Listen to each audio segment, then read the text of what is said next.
जय गुरु जी, शुक्राना गुरु जी, जय गुरु जी। आंटी जी, ओम नमः शिवाय, शिव जी सदा सहाय, ओम नमः शिवाय, गुरु जी सदा सहाय, जय गुरु जी, शुक्राना गुरु जी।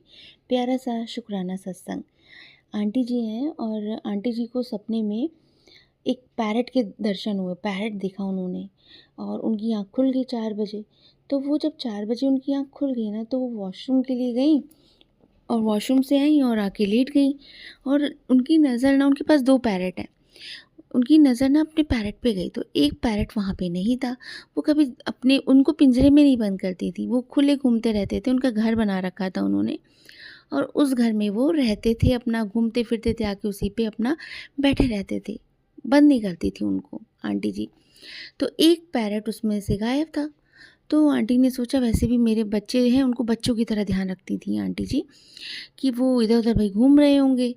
तो लेकिन वहाँ तो एक पैरेट ही था, लेकिन वो आके सोच के कि भाई यहीं कहीं होंगे, लेट गईं और मंत्र जाप कर रही थी लेटे-लेटे। फिर उनको बेचैनी सी हुई, उठी, उन्होंने दोबारा आके देखा कि भई कहाँ चले गए हैं, देखते हैं कहाँ है, कहाँ नहीं। सारी लाइट्स ऑन करी, बेड के नीचे, टेबल के नीचे, डाइनिंग टेबल के नीचे, जहाँ-जहाँ उनकी निगाह जानी थी, वहाँ-वहाँ तक वो ढूँढने लगीं।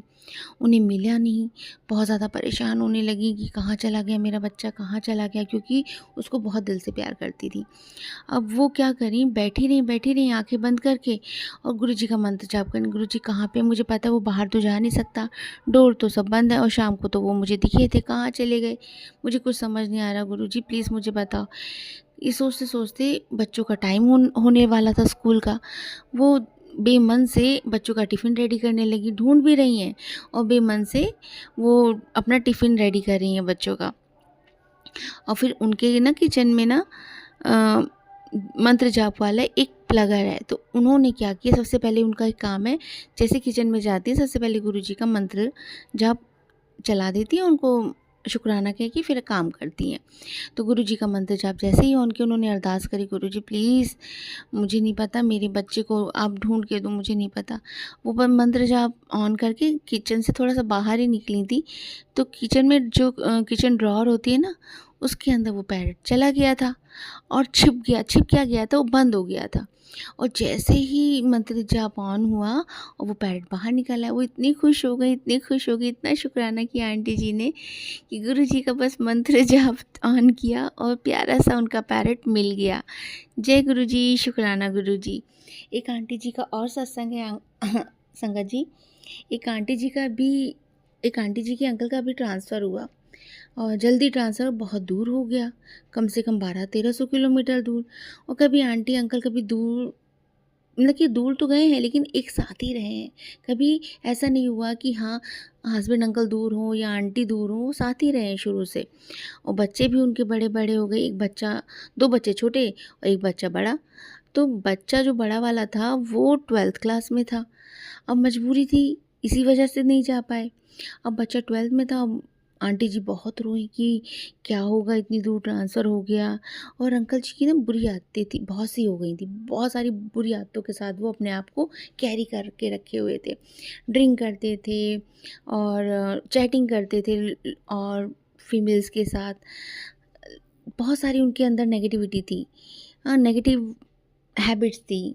बहुत सारा उनके अंदर कुछ अलग-सा था जो उनको आंटी को अच्छा नहीं लगता था। बस वो ये सोचती थी कि मैं सामने रहूँगी तो मैं गुरुजी से अरदास करती रहूँगी और गुरुजी उनको सँभाले रहेंगे। और अंकल जी बिल्कुल भी बिलीव नहीं करते थे चीज़ों में।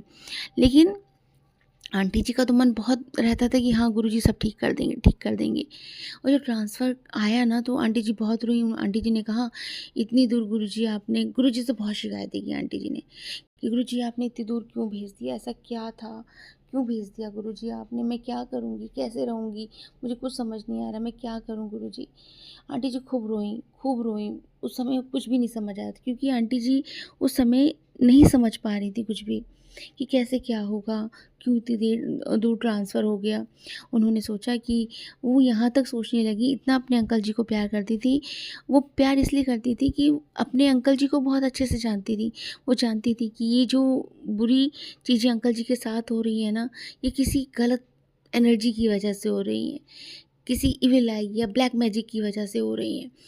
तो आंटी जी को तो समझ आ रहा था, वो बस ये चाहती थी कि अंकल जी तो मंत्र जाप करते नहीं, गुरु जी को मानते नहीं हैं, कम से कम मैं उनके साथ रहूँगी, उनको मंत्र जाप करके जल प्रसाद दूँगी। बस इसी चीज़ की वजह से वो इतना बड़ा त्याग करने लगी थी कि मैं अपने बड़े बेटे को हॉस्टल में रख दूँगी और मैं अपने दोनों बच्चों के साथ अंकल जी के साथ रह लूँगी। उनका बड़ा बेटा भी उनके साथ हो गया। हाँ, मम्मी आप सही कह रहे हो, आप पापा के साथ रहना, मैं एडजस्ट कर लूँगा। मतलब कि हर कोई एडजस्ट करने के लिए तैयार हो गया। और गुरुजी सब देख रहे हैं, गुरुजी की ब्लेसिंग सबको मिल रही है। गुरुजी क्या कमाल कर रहे हैं, ये किसी को नहीं पता। कुछ दिन बीते, अंकल जी गए ट्रांसफ़र होके, आंटी जी का बहुत बुरा हाल रो के और उनकी तबीयत ख़राब हो गई। उधर अंकल जी भी परेशान, क्योंकि जब आंटी जी के साथ रहते थे ना तो उनकी कद्र नहीं करते थे, उनको इग्नोर करते रहते थे। मतलब कि अलग तरह का व्यवहार कि काम चलाओ, बस हाँ, पत्नी हो तो तुम, जैसे आप समझ सकते हो संगत जी, मैं किस तरीके से बोल रही हूँ। तो उनका वही व्यवहार था, वो सुनना ही नहीं चाहते थे, बस हाँ, घर की पत्नी है तो क्या ही करेगी, घर के अंदर ही तो रहती, क्या ही कर लेगी, ये वाली उनके थॉट्स थे। तो जब दोबारा अंकल जी वहाँ जॉइन करके आए, अपना सामान-वामान लेने के लिए आए, अंकल जी का व्यवहार एकदम चेंज, इमोशनल बहुत ज़्यादा, और बहुत ज़्यादा प्यार, बहुत ज़्यादा स्नेह दिखाने लगे अपनी फैमिली को। ऐसा लग रहा था जैसे बहुत ज़्यादा बर्डन में रह रहे हैं वहाँ पे। आंटी को थोड़ा-सा डाउट हुआ कि अंकल जी का व्यवहार कैसे चेंज हो गया। आंटी जी को थोड़ा हौसला मिला कि मेरे अंकल जी अब वहाँ पे ये सारी हरकतें नहीं करें, क्योंकि अंकल जी ड्रिंक भी बहुत करते थे, संगत जी। तो उनको हौसला मिला कि हाँ, अब अंकल जी वहाँ चले गए हैं, मैं इनका व्यवहार देख रही हूँ। जो इंसान 2-2 3-3 बॉटल ले लेता था, वो, ऐसा तो नहीं है कि वो छोड़ चुके हैं, लेकिन हाँ, वो 1 बॉटल पे आ गए हैं और उनको हेल्थ इश्यू हो गया है। उनको बीपी की शिकायत होगी, कोलेस्ट्रॉल बढ़ गया है, आँखें स्वेलिंग आ गई। तो आंटी जी ने बोला, भई इतनी दूर जा रहे हो, मैं इतने दिनों से कह रही हूँ कि तुम चेकअप करा लो, तुम चेकअप भी नहीं करा रहे हो, सुनते नहीं हो। बार-बार यही बोलती थी, गुरुजी से अरदास करती थी, गुरुजी मैं क्या करूँ, मैं तो बोल-बोल के थक गई हूँ, आप ही जानो, आप ही सँभालो, मैं नहीं जानती इनको बिल्कुल भी, थक गई हूँ बोलते-बोलते, अपनी हेल्थ का ध्यान नहीं रखते हैं, इनके सहारे ही तो हम हैं, ये तो अपना ध्यान रखते ही नहीं हैं। तो सुनते नहीं थे अंकल जी। जब ट्रांसफ़र हो गए, जब आए ना, तो उनको लगा नहीं, मुझे डॉक्टर की भी ज़रूरत है। उन्होंने आंटी से बिना कहे ही बोल दिया कि ऐसा है, मैं डॉक्टर को दिखा लेता हूँ और जो भी जाँच-वाँच कराएँगे मैं करवा लूँगा। मैं, आंटी जी कहीं बहुत बहुत ज़्यादा शुक्राना करने लगी। अरे जो इंसान मान नहीं रहा था, वो अचानक से मान गया। गए अंकल जी वहाँ पर, अपना सारा ब्लड टेस्ट वग़ैरह कराया, इनको शुगर बॉर्डर लाइन पे और बीपी बढ़ा हुआ, कोलेस्ट्रॉल बढ़ा हुआ। तो इसके पीछे का रीज़न क्या था आंटी जी, अंकल जी, कि गुरुजी उनको थोड़ा-सा अकेले इसलिए कर रहे थे कि तुम अपनी ज़िम्मेदारियों को खुद निभाओ।